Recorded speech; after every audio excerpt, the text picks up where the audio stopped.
하나님 나라 백성인 하백 여러분, 하백의 성경 아카데미에 오신 것을 환영합니다.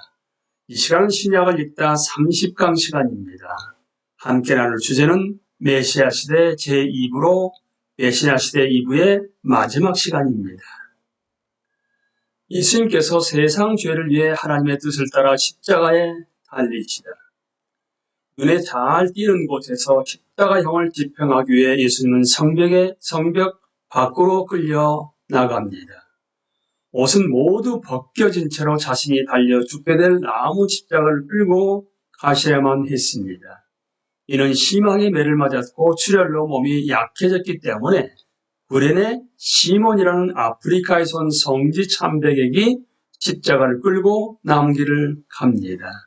예수님은 골고다, 즉 아람어로 해골 두는 곳이라는 바위로 된 언덕으로 끌려갑니다. 해골에 해당하는 라틴은 칼바리아인데 여기에서 영어 단어인 칼보리가 나왔습니다. 유대 전통에 따르면 아담의 두개골이 이 바위 언덕 밑에 묻혀 있습니다. 예수님은 마지막 아담으로서 이제 십자가에 달리시기 위해 그 장소로 가시는 것입니다. 로마의 수사학자인 키케로는 이 십자가형을 가장 극단적인 형벌이라고 했습니다. 그리고 십자가라는 단어를 언급하는 것만으로도 로마 시민의 존엄성을 저해하는 것으로 여겼습니다. 유대인 역사가인 요세푸스는 이를 가장 비참한 죽음으로 묘사합니다. 사람을 꿰뚫어 죽이는 사형의 형태는 아스로, 바사, 헬라 자료들에게도 분명히 나오지만 로마는 최고의 고통, 괴로움, 수치심을 주기 위해 십자가형을 완벽하게 다듬었습니다. 십자가형을 받은 사람의 손목에 큰 쇠못을 박아 손목의 정중신경을 꿰뚫게 됩니다. 사람은 십자가에 밀착되기 때문에 움직일 때마다 극심한 고통이 발생합니다. 그리고 사람을 직각으로 고정하고 들어 올린 후에는 세 번째 못을 발에 박습니다. 십자가에 매달리면 심장이 맹렬하게 뛰고 혈압이 떨어지면서 혈량 감퇴로 인한 쇼크 상태에 빠집니다. 또 혈액이 빠져나가며 극심한 갈증으로 괴롭게 됩니다. 체액이 심장과 폐 주위 근막에 쌓이면서 숨을 들이쉴 수 없을 지경이 되어 질식사할 때까지 고통스럽게 천천히 죽어갑니다. 빨리 죽게 만들기 위해서 다리를 부러뜨릴 수도 있습니다. 빌라도는 예수님의 십자가에 그분의 이름과 죄목을 기록한 명패를 부착합니다. 나사렛 예수 유대인의 왕이라. 우리는 이 장면의 강렬한 현실성에 주목해야 합니다. 약속된 메시아이신 예수님께서 오셨습니다. 메시아로 오신 왕이시지만 예수님은 하나님의 뜻에 따라 세상의 죄 때문에 십자가에 달리도록 넘겨지셨습니다. 십자가에 달리셔서는 자신이 구원하러 오신 바로 그 대상들에 의해 경멸을 당하시고 거부를 당하시고 조롱을 당하십니다. 정오부터 오후 3시까지 예수님께서 감당하신 죄에 대해 하나님의 공의로운 진노가 내리며 어둠이 하늘을 덮었습니다. 예수님은 인류의 죄에 대한 하나님의 진리가 완전히 충족되면서 숭고한 고뇌 가운데 울부짖으십니다. 죽음의 순간을 갈망하면서 예수님은 외치십니다. 다 이루었도다. 예수님은 머리를 떨어뜨리시고 숨을 거두십니다. 성전의 장막이 위에서 아래로 찢겼습니다. 땅이 흔들렸고 누마 백부장은 이 사람은 진실로 하나님의 아들이었도다 라고 고백합니다. 예수님의 몸은 조심스럽게 십자가에서 내려졌습니다. 아리마대 사람 요셉과 니고데모가 세마포로 예수님을 쌌습니다. 그들은 예수님을 안장하기 위해 왕에게 합당한 몰약과 침량 섞은 것 100리트라, 그러니까 약 33kg을 가져왔습니다. 그분의 몸은 세마포에 쌓여 새롭게 만든 무덤에 놓였습니다. 그리고 거대한 돌을 굴려 입구를 막았습니다. 군사들은 보초를 서고 그 무덤을 봉합니다. 이는 예수님의 말씀을 떠올리게 합니다. 내가 사후에 다시 살아나리라. 예수님께서 죽은 자 가운데서 부활하시다. 한 주의 첫 번째 날 이른 아침 우리는 인류의 죄를 지신 예수님의 대속 희생물이 받아들여졌음을 알게 됩니다. 죄와 사망과 지옥의 권세는 영원히 멸하여졌습니다.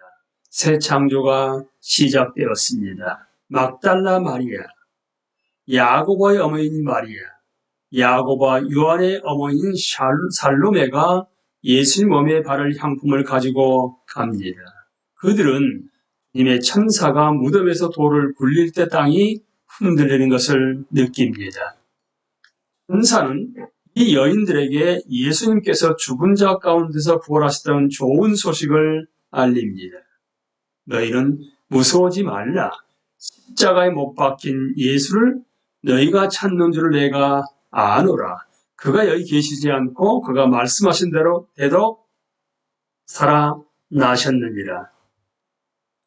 예수님의 부활은 하나님이 다윗에게 주신 약속을 성취하는 것입니다. 내 수완이 차서 내 조상들과 함께 누울 때 내가 내 몸에서 날 내 씨를 내 뒤에 세워 그의 나라를 견고하게 하리라. 예수님은 후에 제자들이 모인 곳에 나타나셔서 평화를 선포하십니다. 이는 오직 예수님의 죽음만이 이룰 수 있는 것입니다. 예수님의 부활은 하나님이 다윗에게 주신 약속을 성취하는 것입니다. 내 수완이 차서 내 조상들과 함께 누울 때 내가 내 몸에서 내 씨를 내 뒤에 세워 그의 나라를 견고하게 하리라. 다시 한번 반복했습니다. 예수님의 죽음과 부활은 하나님의 구속 계획에서 핵심적인 사건이고 빈 무덤 연구를 지배하는 개념입니다. 그리스도의 죽음과 부활은 성경에서 제일 중요한 주제입니다. 이제 성경의 이야기가 예수님 안에서 성취된 것입니다. 예수님께서 성령을 약속하십니다.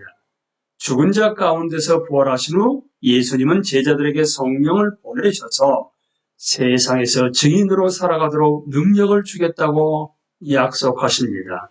모든 민족에게 성령을 부어주시는 것이 이스라엘의 소망에서 중요한 측면이었다는 사실을 기억해야 합니다.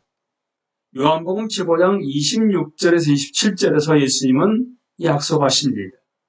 내가 아버지께로부터 너희에게 보낼 보혜사, 곧 아버지께로부터 나오시는 진리의 성령이 오실 때에 그가 나를 증언하실 것이요 너희도 처음부터 나와 함께 있었으므로 증언하느니라.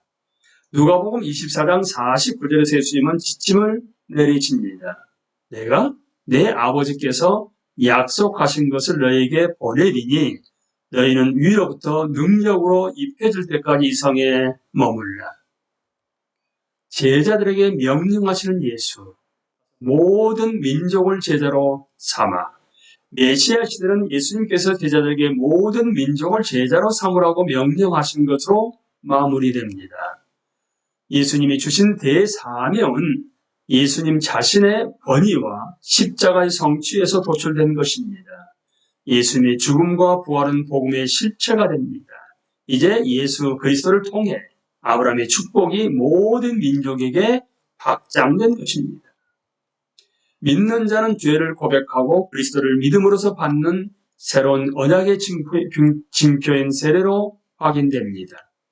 새롭게 믿게 된 자들이 세월을 거쳐 예수님의 모든 명령에 순종하도록 가르침을 받을 때 제자도가 나타납니다. 그분의 가르침은 하나님의 형상을 갱신하고 개인, 가정, 사회의 실질적인 변혁을 낳습니다. 예수님은 직접 우리와 함께 하시겠다고 약속하시며 이 거룩한 책임을 다하도록 능력을 주십니다. 다음 시대를 연구하며 오순절 시대의 성령의 교회에 부어지면서 역사를 통한 하나님의 구속 계획이 어떻게 진척되어 가는지를 볼 것입니다.